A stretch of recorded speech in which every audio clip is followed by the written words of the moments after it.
Umaga na naman nga ho kami nagpunta dito sa site para tignan itong pinapagawa naming bahay. At ganito na nga ho yung itsura ng biga dito sa may bandang parking. Lalagyan na nga din ho nila ng mga pamorma yan dahil tapos na nga silang magkamada ng mga bakal. At pati nga ho itong mga bakal sa dugtungan ng mga poste nailagay na din nila. Sabi nga ho ng aming electrician magdala nga daw ho kami ng hagdan dahil hindi niya nga daw maabot yung mga tatalian niya. Pangalawang araw niya na nga ho dito sa paglilinya at tatapusin niya na nga to ngayong araw din. Sinama niya na nga din ho yung pamangkin niya para nga naman may katuwang siya sa paglilinya dito. Pati nga ho dito sa may balcony nalinyahan na nga din ho niya. At sabi niya nga ho ilipat na lang daw ho namin yung condenser ng aircon sa gilid ng bahay. Dahil kung sa balcony nga naman daw ho namin ilalagay mainit. At sayang nga din daw ho yung space. Bay oo nga naman. Ba't di namin naisip yun? Ito nga ho inaayos pa nila yung magiging CR namin. May mga nilalagay na nga din ho kasi silang mga abang ng tubo. At ito nga ho mga magiging poste dito sa may second floor nakaabang na nga din. Nagulat nga din ho ako nung nakita ko to. Dahil iba na pala ang magiging poste kapag nasa second floor na. At yung iba nga ho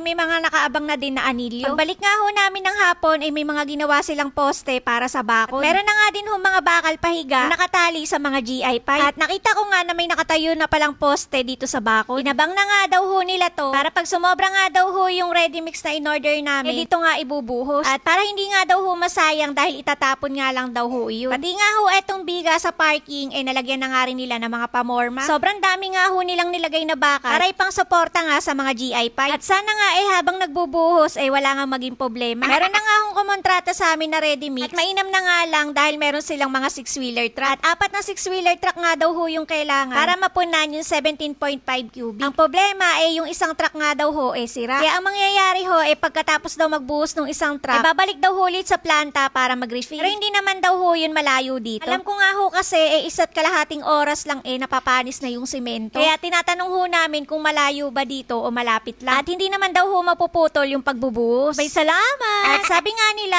bakit daw ang ninipis na mga bakal na ginamit dito. Sabi ko nga ho sa inyo iba yung nakikita nyo sa camera. Lalo na kung naka 0.5 yung camera. Purong 16mm nga ho iyan at hindi namin tinipid sa bakal. Pagbaba ko nga ho naabutan ko sila na naglalagay na ng footings para sa poste ng bakod. At eto nga ho tumanap pa ako ng magandang spot para makuhaan ko yung paglalagay nila sa mga poste. At isa nga ho ito sa pinakamasarap panoorin dito sa pagko-construction. Medyo suspense nga ho kasi at medyo makapigil hininga din. Pero pag naitayo naman na ho nila yung mga poste, kanya-kanyang alis na din kami. Kidding aside, sa mga susunod na linggo nga unti-unti nang mabubuo tong bahay. Dahil magsisimula na nga din ho silang mag-asinta. At alam ko naman na inip na din kayong makita na may pader na to. 14 days nga ho yung kinuha namin na ready mix. At hindi ko nga ho alam kung ano yung magagawa nila habang hindi pa pwedeng tanggalin yung mga GI pipe. Siguro yung mga bakod muna yung gagawin nila at pati na din yung sa may dirty kitchen. Medyo malalim nga din ho kasi sa may bandang likuran at kailangan nga din ho nilang tambakan yun. At bago pa nga huli pa rin yung drone namin sa bubong ng kapitbahay. Hanggang dito ho muna yung update ko sa inyo ngayong araw. Kaya naman, wag mo kakalimutan i-follow. Bukas na lang uli.